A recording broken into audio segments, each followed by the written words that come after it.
विद्यार्थी मित्रों, आज આપણે ચર્ચા કરવાની છે બીકોમ સેમેસ્ટર 5 વિષય છે આંતરરાષ્ટ્રીય અર્થશાસ્ત્ર, જેમાં આજે આપણે ચર્ચા કરવાની છે આંતરરાષ્ટ્રીય વેપારના ગેરલાભ।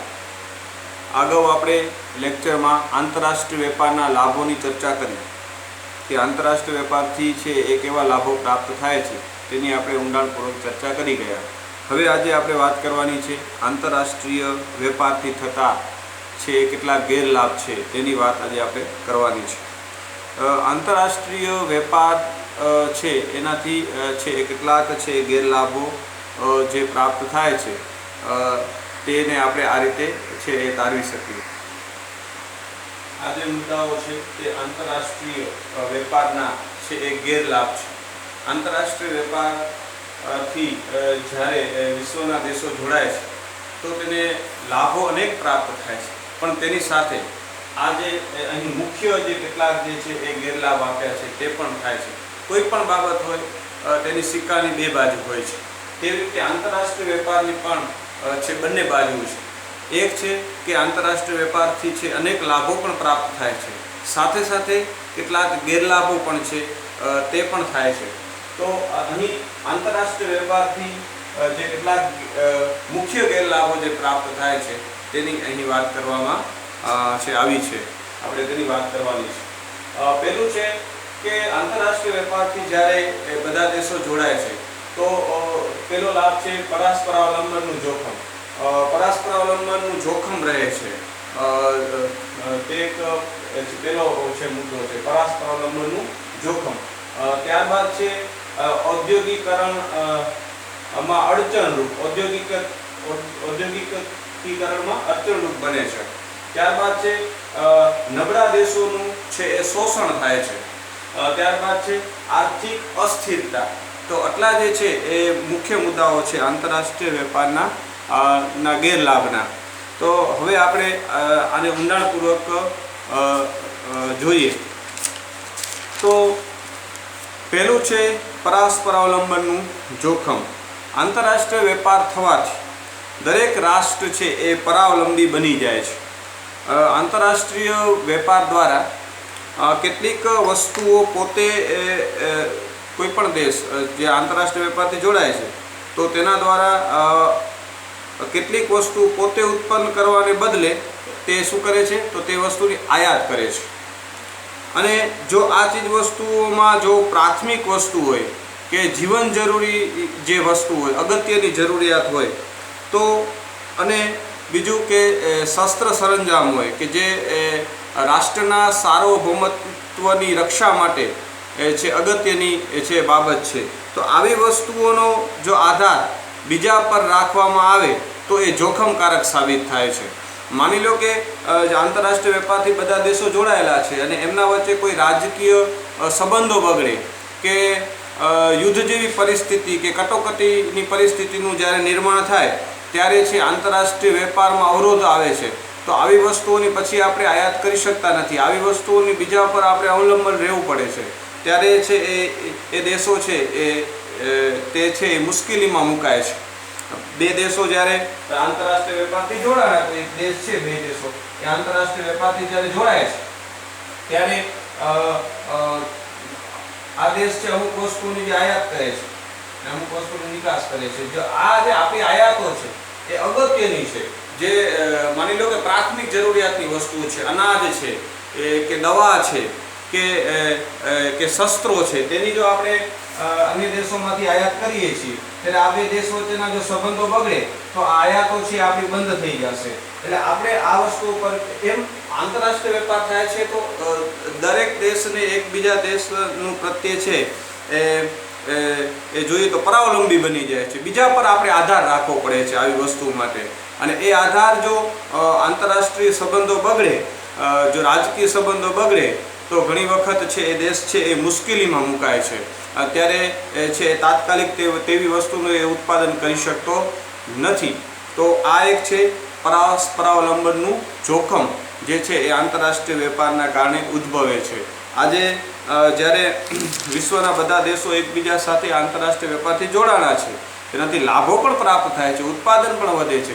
જ્યારે આવી પરિસ્થિતિનું નિર્માણ થાય તો છે એ જોખમ વધી જાય છે. એટલે વિશ્વના દેશો છે આંતરરાષ્ટ્રીય વેપાર થવાથી એ કેવા બની જાય છે તો કે પરાવલંબી બની જાય છે. પરસ્પર પરાવલંબનનું જે છે એ જોખમ જે છે એ કેવું થાય છે તો કે વધી જાય છે. તો આ પેલો છે એ આંતરરાષ્ટ્રીય વેપારનો છે એ ગેરલાભ છે. ત્યારબાદ છે ઔદ્યોગિકીકરણમાં અડચણરૂપ. એટલે આમાં આપણે જોઈએ તો આપણે જો વિશ્વ તરફ દ્રષ્ટિ નાખીએ તો કેટલાક દેશો છે આપણને કેવા જોવા મળે છે, વિકસિત જોવા મળે છે. તો કેટલાક દેશો અલ્પવિકસિત છે એ આપણને જોવા મળે છે. હવે અલ્પવિકસિત દેશો ઔદ્યોગિક રીતે જોવા જઈએ તો કેવા છે તો કે અલ્પવિકસિત છે. ત્યાં ઔદ્યોગિકકરણની જે પ્રક્રિયા છે એ કેવી હોય છે, ખૂબ ધીમી હોય છે. એટલે તેમને ઔદ્યોગિક પેદાશ છે તેની આયાત કરવી પડે છે. અને એ વિદેશોમાંથી જ્યારે ઔદ્યોગિક પેદાશોની આયાત કરે છે ત્યારે તે દેશના જે સ્થાનિક ઉદ્યોગો છે તેનો વિકાસ છે તે અવરોધાય છે. તે દેશના લોકોને આયાતી જે વસ્તુઓ છે તેની ગુણવત્તા અને ભાવોની દ્રષ્ટિએ લોકોને તે છે આયાતી વસ્તુ આકર્ષે છે. એટલે તે તેની ખરીદી કરે છે. અને એના કારણે શું થાય છે તો કે સ્થાનિક ઉદ્યોગો જે છે તેનો વિકાસ છે અવરોધાય છે. તે વૈશ્વિક હરીફાઈ સામે છે આવી રીતે ટકી શકતો નથી. અને એ દેશનો ઔદ્યોગિક વિકાસ જે ધીમો હતો તે પછી આગળ વધી શકતો નથી. એટલે કે અલ્પવિકસિત દેશો છે તે દેશમાં જે ઔદ્યોગિકરણની જે આખી પ્રક્રિયા છે તેમાં આંતરરાષ્ટ્રીય વેપાર છે એ આવી રીતે અડચણરૂપ છે એ બને છે. કારણ કે હજી એ વૈશ્વિક હરીફાઈ સામે ટકી શકતો નથી. કારણ કે વિશ્વમાં જે વિકસિત દેશો છે તેમની જે ઔદ્યોગિક પેદાશો છે તેની ગુણવત્તા સારી હોય છે અને તે ઓછા ખર્ચે છે ઉત્પાદન કરી શકે છે. કારણ કે એ લોકો ટેકનોલોજીમાં છે એ ખૂબ જ આગળ હોય છે. ત્યારે એમની જે ઓછા ભાવે સારી ગુણવત્તાવાળી વસ્તુઓના કારણે છે અલ્પવિકસિત દેશોના લોકો છે એ વિકસિત દેશોની વસ્તુઓને વધારે પસંદ કરે છે અને તેની આયાતો વધે છે. અને એના કારણે છે એ સ્થાનિક ઉદ્યોગોની છે એ માંગ છે કેવી થઈ જાય છે, ઘટી જાય છે. અને એના કારણે છે સ્થાનિક ઉદ્યોગો છે એ આવી રીતે છે એ ટકી શકતા નથી. એટલે ત્યાં દેશમાં ઔદ્યોગિકરણની પ્રક્રિયા કેવી રહે છે તો કે ધીમી જ રહે છે. એટલે ઔદ્યોગિકરણમાં આંતરરાષ્ટ્રીય વેપાર આ રીતે અલ્પવિકસિત દેશો માટે કેવો બને છે તો કે અડચણરૂપ બને છે. તો આ છે ઔદ્યોગિકરણમાં અડચણરૂપ બને છે. એટલે આ બીજો મુદ્દો થયો. તે બાદ છે નબળા દેશોનું છે એ શોષણ થાય છે.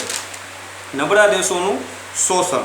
તો મુક્ત વેપાર, આંતરરાષ્ટ્રીય વેપાર જ્યારે મુક્ત રીતે થાય છે ત્યારે છે એ નબળા દેશોનું શું થાય છે, એટલે અલ્પવિકસિત દેશોનું છે એ શોષણ થાય છે. આંતરરાષ્ટ્રીય વેપાર દ્વારા વિકસિત કે સમૃદ્ધ દેશો જે છે તે નબળા દેશોનું છે એ શું કરે છે, શોષણ કરે છે. અને તેમના ભોગે જ છે એ જે વિકસિત દેશોનો જે આર્થિક વિકાસ છે એ ઝડપી બને છે તેવું આપણને લાગે છે. એનું એક આપણે લઈએ તો જ્યારે બ્રિટિશ કાળ હતો તે દરમિયાન મુક્ત વેપારની નીતિ છે અપનાવવામાં આવી હતી આંતરરાષ્ટ્રીય વેપાર માટે. તો આંતરરાષ્ટ્રીય વેપાર ત્યારે મુક્ત હતો એટલે આંતરરાષ્ટ્રીય વેપાર ત્યારે થતો હતો. ત્યારે ભારત ઇંગ્લેન્ડના ઉદ્યોગોને કાચો માલ પૂરો પાડતું એ શું બની ગયું હતું, ખેતર બની ગયું હતું. તથા ઇંગ્લેન્ડની જે ઔદ્યોગિક પેદાશો છે તે ભારતમાં ઠલાવવામાં આવતી હતી ને તેના કારણે ભારતના જે સ્થાનિક ઉદ્યોગો હતા તેના કારણે કેવા થયા તો કે પડી ભાંગ્યા, નામશેષ થઈ ગયા. તો આ રીતે એ શું થાય છે, અલ્પવિકસિત દેશોનું શું થાય છે, શોષણ થાય છે. તે માત્ર જે કાચો માલ પૂરો પાડતા એ ખેતર સમાન બની જાય છે. તો આજે પણ જે અલ્પવિકસિત દેશો છે એ મોટાભાગે કૃષિ પેદાશની નિકાસ કરતા હોય છે. એટલે તેની કૃષિ પેદાશોની છે એ નિકાસો છે થતી હોય છે અને એના કારણે એ કેવો બની જાય છે તો કે કાચો માલ પૂરો પાડે છે વિકસિત દેશોને અને ત્યાં પછી ઔદ્યોગિક પેદાશો તૈયાર થાય છે. અને ઔદ્યોગિક પેદાશોની વિકસિત દેશો શું કરે છે તો કે નિકાસ કરે છે. તેની આયાત ક્યાં થાય છે તો કે અલ્પવિકસિત દેશોમાં એની આયાત થાય છે. એટલે હવે ઔદ્યોગિક પેદાશોની અલ્પવિકસિત દેશોમાં આયાત થઈ તો એના જે સ્થાનિક ઉદ્યોગો છે, જે અગાઉ મેં કીધું તેમ, તો તેની સ્થાનિક ઉદ્યોગો ઉપર એની નકારાત્મક અસર થાય છે. અને સ્થાનિક ઉદ્યોગો છે એ પછી છે એ ટકી શકતા નથી વૈશ્વિક હરીફાઈ સામે. આવી રીતે તો આ રીતે જોઈએ તો નબળા દેશોનું શું થાય છે? શોષણ થાય છે.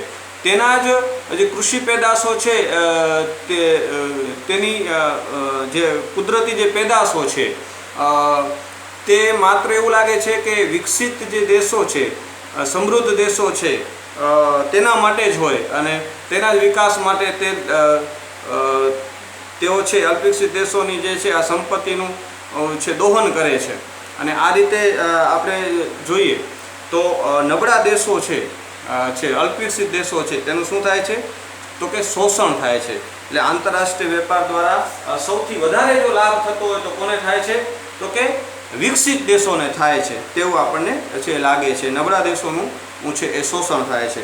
ત્યારબાદ છે મુદ્દો છે આર્થિક અસ્થિરતા. આ આર્થિક અસ્થિરતા એટલે શું તો કે અર્થતંત્રમાં છે એ તેજી કે મંદીની જે સ્થિતિ આવે તેને આપણે કહીએ છીએ આર્થિક અસ્થિરતા. તો કે આંતરરાષ્ટ્રીય વેપારને લીધે આર્થિક અસ્થિરતામાં શું થયો છે તો કે વધારો થયો છે.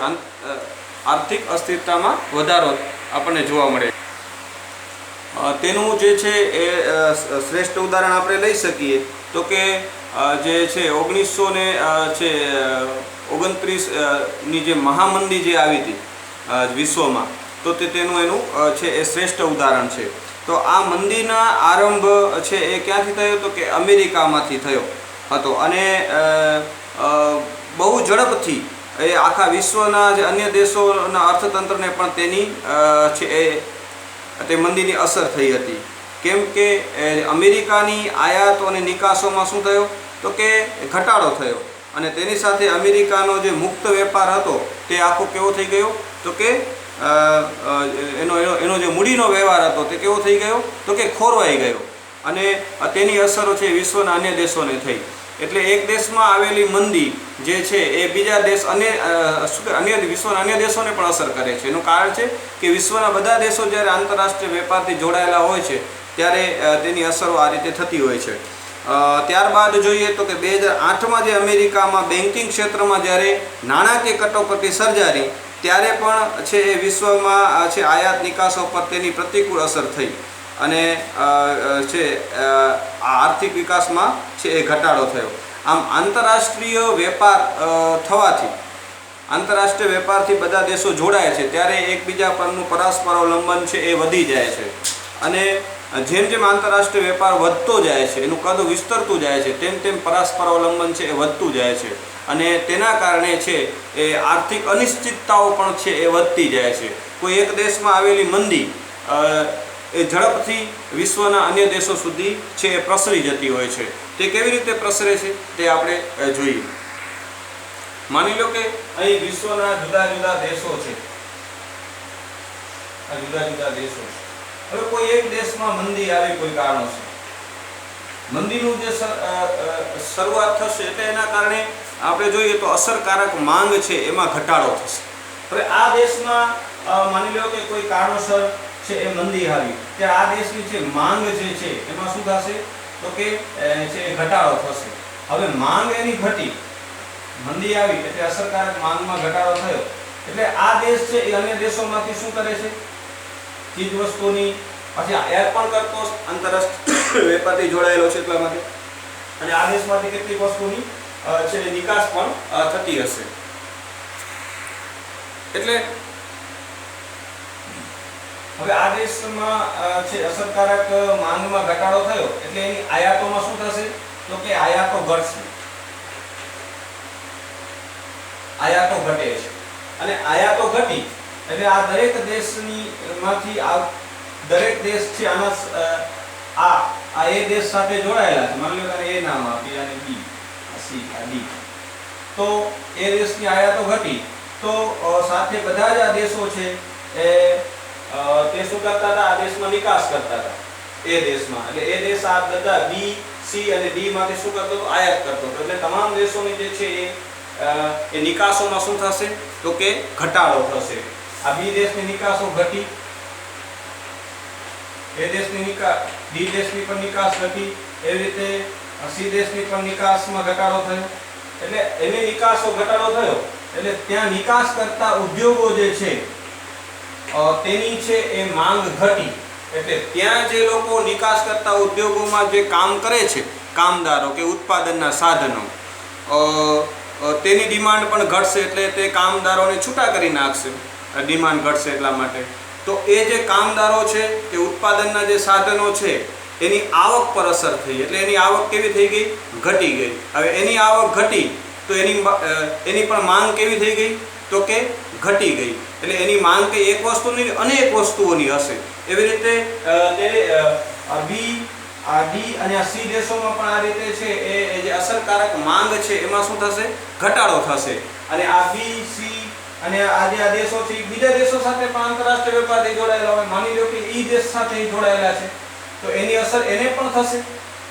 માની લો કે આ બી દેશ છે એ ઈ માંથી કોઈ વસ્તુની આયાત કરે છે, તો એ આયાત કરે છે તો એની આયાતો હવે આની અસરકારક માંગ એની ઘટી ગઈ તો એ દેશમાંથી જે વસ્તુઓ મંગાવે છે તેનું પ્રમાણે ઘટાડી નાખશે અથવા તો બિલકુલ બંધ કરશે. કેમ? તો કે એની ડિમાન્ડ ઘટી ગઈ છે, આંતરિક માંગ પણ કેવી થઈ ગઈ છે? ઓછી થઈ ગઈ છે. તો એ જે મંદીની અસર છે એ ક્યાં શરૂ થશે? ઈ દેશમાં પણ શરૂ થશે. આમ જોતજોતામાં એક દેશમાં આવેલી મંદી એ સમગ્ર વિશ્વમાં છે એ ફેલાય છે અને વૈશ્વિક મંદીનું જે છે એ સ્વરૂપ ધારણ કરે છે. આવી જ રીતે જો અર્થતંત્રમાં તેજી આવે તો એક દેશમાં આવેલી તેજી એ સમગ્ર વિશ્વમાં ફેલાય છે. તો આ રીતે તેજી અને મંદી બંને જે પરિસ્થિતિ છે એ આર્થિક અસ્થિરતા છે એ કહેવાય. તો આ રીતે વિશ્વમાં છે એ આંતરરાષ્ટ્રીય વેપારના કારણે આર્થિક અસ્થિરતા સર્જાય છે. જો આંતરરાષ્ટ્રીય વેપારથી જોડાયેલા ન હોય તો આ મંદી, માની લો કે આ એ દેશ છે એ કોઈ દેશ સાથે વેપારી સંબંધથી જોડાયેલો નથી અને જો એની અસરકારક માંગ ઘટી ગઈ, મંદી આવી તો એ દેશ પૂરતી જ મર્યાદિત રહેશે, અન્ય દેશમાં તેની અસર થશે નહીં. પરંતુ આંતરરાષ્ટ્રીય વેપાર હશે તો એની સાથે જોડાયેલા જેટલા પણ દેશો હશે એ દરેક દેશને એની અસર છે એ થશે. જેટલું વેપારનું જે કદ મોટું હશે એટલી એની અસરકારકતા છે એ કેવી હશે? વધુ હશે. તો એમ આંતરરાષ્ટ્રીય વેપારનો જો વ્યાપ વધતો જાય તો તેની અનિશ્ચિતતાઓ છે એ પણ કેવી થતી જાય છે? તો કે વધતી જાય છે. તો આ રીતે આંતરરાષ્ટ્રીય વેપાર થવાથી આર્થિક અસ્થિરતા સર્જાવાનો પણ ભય રહે છે. તો આ એક એની શું છે?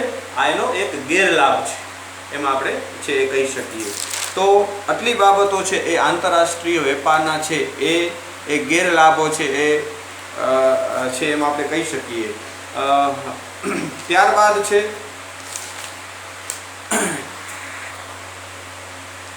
જોઈએ આપણે કે વિકસતા દેશો માટે વિશ્વ વેપાર છે એ ઓછો લાભદાયક છે.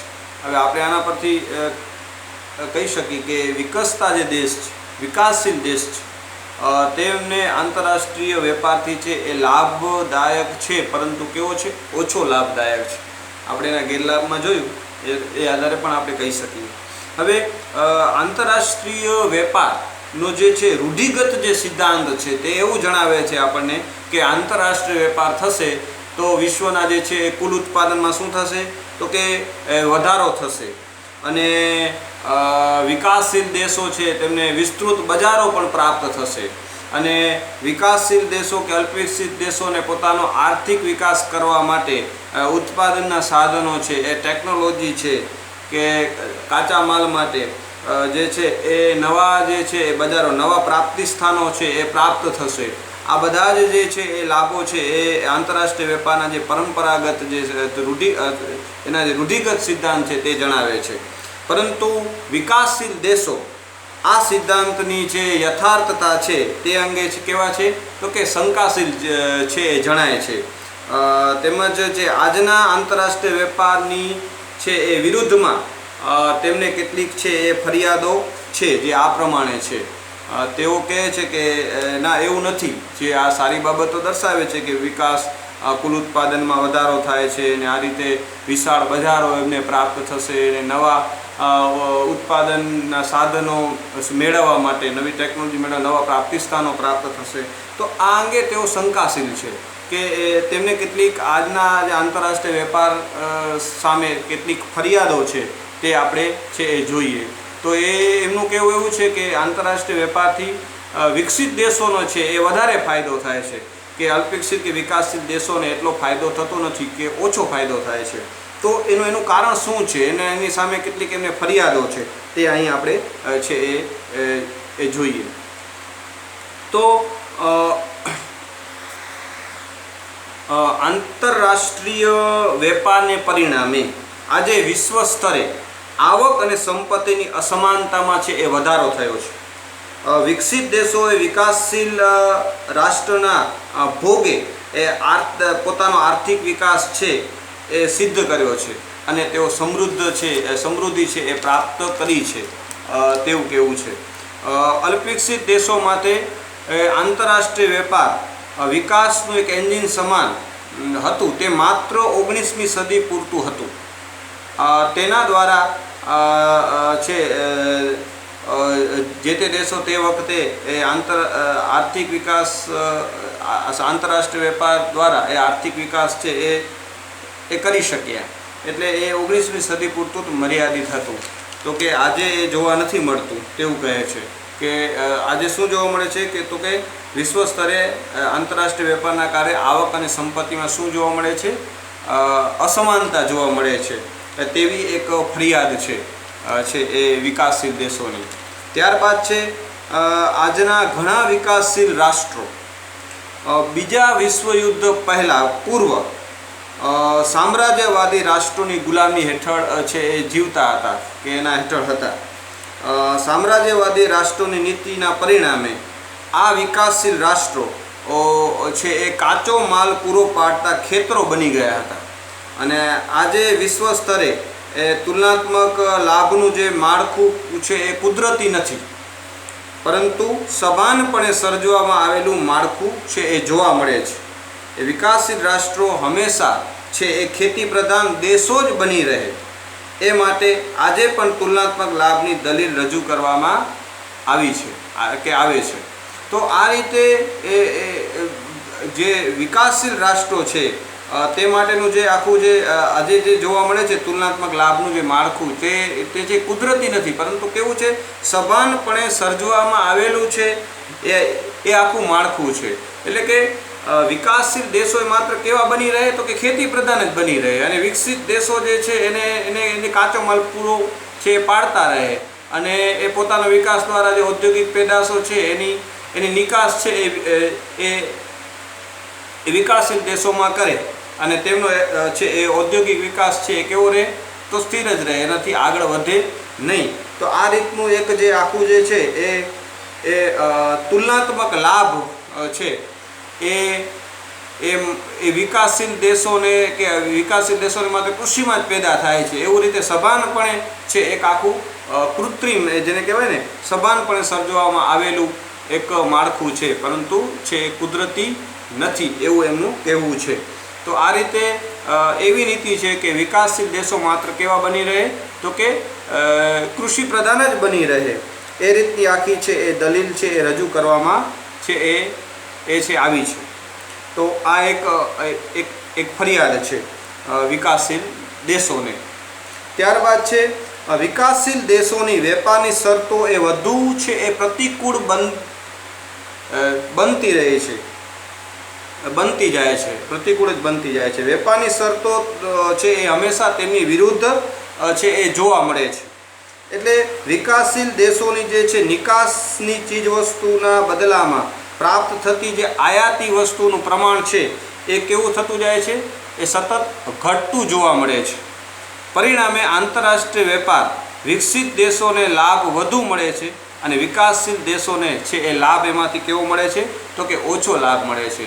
એટલે કે વિકાસશીલ દેશોની વેપારની શરતો વિકાસશીલ કે અલ્પવિકસિત દેશોની વેપારની શરતોનું જે વલણ છે એ કેવું જોવા મળે છે પ્રતિકૂળ જોવા મળે છે સતત એમાં છે એક વસ્તુ જ્યારે એ લોકો નિકાસ કરે છે એના બદલામાં જે આયાતનું જે પ્રમાણ છે એમને કેવું મળે છે?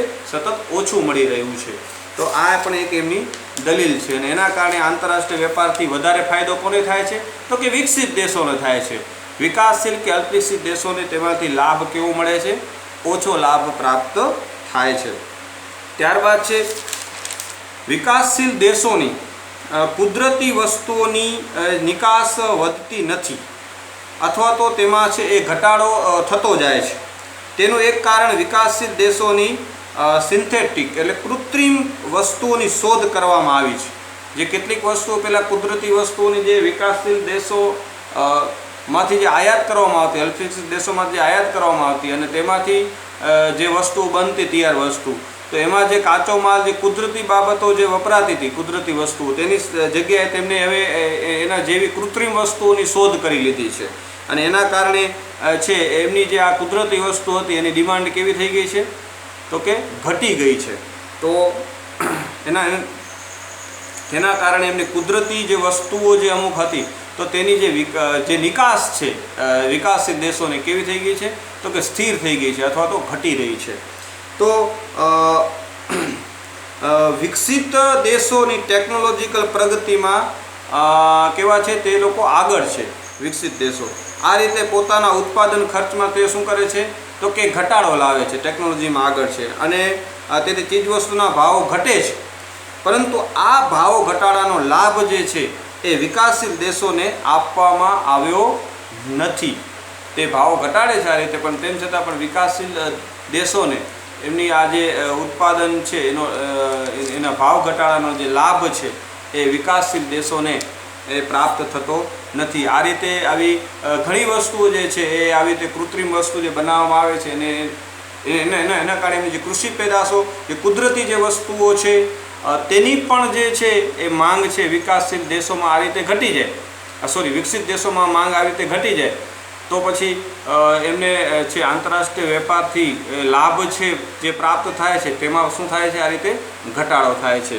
એટલે આટલી જે દલીલો હતી વિકાસશીલ દેશોની કે તેમના કરતાં છે વિકસિત દેશોને છે એ લાભ વધારે થાય છે, આટલી જે કેટલીક જે ફરિયાદો હતી કે આ બાબતો છે તેના કારણે છે એ વિકસિત દેશોને વધુ ફાયદો અને વિકાસશીલ કે અલ્પવિકસિત દેશોને આંતરરાષ્ટ્રીય વેપારથી છે એ ઓછો ફાયદો પ્રાપ્ત થાય છે.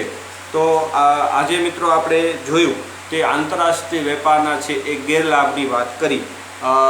પ્રથમ ગેરલાભ એ હતો કે પરસ્પરાવલંબનનું જોખમ જે છે એ આંતરરાષ્ટ્રીય વેપારથી છે એ છે વધે છે, કારણ કે દરેક દેશ છે એને બીજા પર છે એ આધાર રાખવો પડે છે.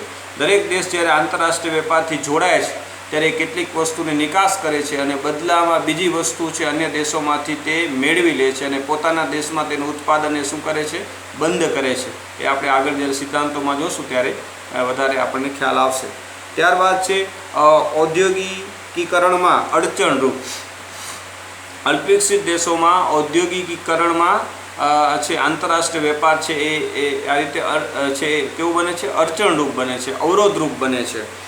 તે પણ આપણે જોયું કે એમના અલ્પવિકસિત દેશોના જે ઉદ્યોગો છે એ વિકસિત દેશોની હરીફાઈમાં તે ટકી શકતા નથી અને એ લોકો જે છે એ કાચો માલ છે એ અલ્પવિકસિત દેશોમાંથી લઈ અને તૈયાર ઔદ્યોગિક પેદાશો જે છે એની જે નિકાસ છે વિકસિત દેશો એ ક્યાં કરે છે? તો કે અલ્પવિકસિત દેશમાં કરે છે. અને અલ્પવિકસિત દેશના જે લોકો છે કે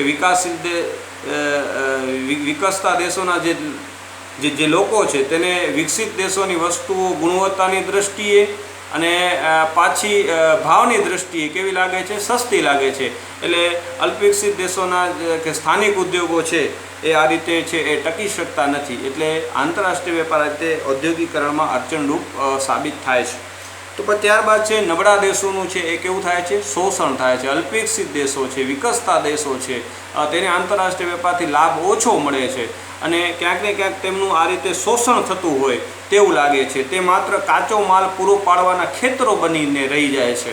જ્યારે તૈયાર વસ્તુ ઔદ્યોગિક પેદાશોની પર હંમેશા તેમને વિકસિત દેશો પર છે એ આધાર રાખવો પડે છે, તેવા એ કેવા બની જાય છે, મજબૂર બની જાય છે. તો આ રીતે આંતરરાષ્ટ્રીય વેપાર છે એ નબળા દેશોનું શું કરે છે, શોષણ કરે છે. જેની પાસે ટેકનોલોજી વધારે છે એ વધારે આગળ છે, તેના માટે જ હંમેશા જે છે આ ટેકનોલોજી આગળ છે કે ઉત્પાદનમાં જે લોકો આગળ છે, તો વેપારની જે શરતો છે એ વધુ એમના માટે જ અનુકૂળ હશે. સામે અલ્પવિકસિત દેશો કે વિકસિત દેશો માટે વેપારની જે શરતો હંમેશા કેવી જોવા મળે છે, તો કે પ્રતિકૂળ જોવા મળે છે. એ રીતે એનું શોષણ થાય છે. ત્યારબાદ આપણે જોયું કે આર્થિક અસ્થિરતાનું સર્જન થાય છે. તે પણ આંતરરાષ્ટ્રીય વેપારનો એક ગેરફાયદો છે. આંતરરાષ્ટ્રીય વેપાર થવાથી દરેક દેશનું એકબીજા પરનું પરસ્પર અવલંબન છે એ વધી જાય છે. જેમ જેમ વિકાસ વધતો જાય છે, જેમ જેમ આંતરરાષ્ટ્રીય વેપાર વધતો જાય છે, એનું કદ વધતું જાય છે, તેમ પરસ્પર અવલંબન વધતું જાય છે અને આર્થિક અનિશ્ચિતતાઓનું જોખમ છે એ પણ વધતું જાય છે. એટલે અર્થતંત્રમાં તેજી અને મંદીનું જોખમ રહે છે. કોઈ એક દેશમાં આવેલી મંદી સમગ્ર વિશ્વના બધા દેશો સુધી એ છે પ્રસરી જાય છે. બધા આખા વિશ્વને એનો ચેપ લાગે છે. તે આપણે જોયું એક દેશની જુદા જુદા દેશ સાથે જે આયાત નિકાસ કરે છે, તો કોઈ દેશ જ્યારે કોઈ દેશ પાસેથી વસ્તુ મેળવે છે, આયાત કરે છે, ત્યારે એ દેશની પ્રોડક્ટની તે માંગ કરે છે અને એ જો ઘટી જાય આયાત, તો એની જે છે એના સમગ્ર કોઈ દેશની નિકાસો જ્યારે ઘટી જાય છે, ત્યારે એની અસર એના નિકાસ કરતા ઉદ્યોગો પર પડે છે અને ત્યાં ઉત્પાદન, આવક અને રોજગારી પર એની અસર થાય છે અને એ ઉદ્યોગની અન્ય ઉદ્યોગને અસર થાય છે. એમ કરતાં કરતાં આખા દેશને એની જે છે અસર થાય છે અને એ દેશ અને અન્ય દેશ સાથે જ્યારે વેપારી સંબંધથી જોડાણા હોય તો એની અસર હોય એ દેશને થાય છે. એમ આ રીતે છે એક દેશમાં ઉદ્ભવેલી તેજી કે મંદી એ સમગ્ર વિશ્વમાં છે એ આ રીતે છે એ ફેલાય છે. એટલે આર્થિક અસ્થિરતા પણ આ રીતે વધે છે. ત્યારબાદ આપણે જોયું તો કે વિકસતા દેશો માટે વિશ્વ વેપાર છે એ ઓછો લાભદાયક છે. જે આંતરરાષ્ટ્રીય વેપારનો જે પરંપરાગત જે સિદ્ધાંત હતો, જે વાત કરે છે કે કુલ ઉત્પાદન વધે છે ને વિશાળ બજારો પ્રાપ્ત થાય છે ને એ બધી વાત સાચી, પરંતુ એનો જે વધારે લાભ કોને પ્રાપ્ત થાય છે, તો કે વિકસિત દેશોને પ્રાપ્ત થાય છે. એવી વિકાસશીલ દેશોની શું છે, ફરિયાદ છે. તેમની કેટલીક જે ફરિયાદો છે, મુખ્ય જે ફરિયાદો છે, તેનો પણ આપણે જે છે એ અભ્યાસ છે એ કર્યો આજના લેક્ચરમાં. તો આજના લેક્ચરમાં મિત્રો છે એ આટલું જ. હવે પછીના લેક્ચરમાં આપણે આંતરરાષ્ટ્રીય વેપારના જે સિદ્ધાંતો છે, પ્રશિષ્ટ સિદ્ધાંત છે, તેની આપણે હવે પછી છે એ ચર્ચા કરશું. જેમાં એડમ સ્મિથનો નિરપેક્ષ ખર્ચ લાભનો જે સિદ્ધાંત છે તેની હવે પછીના લેક્ચરમાં આપણે ચર્ચા છે એ કરીશું.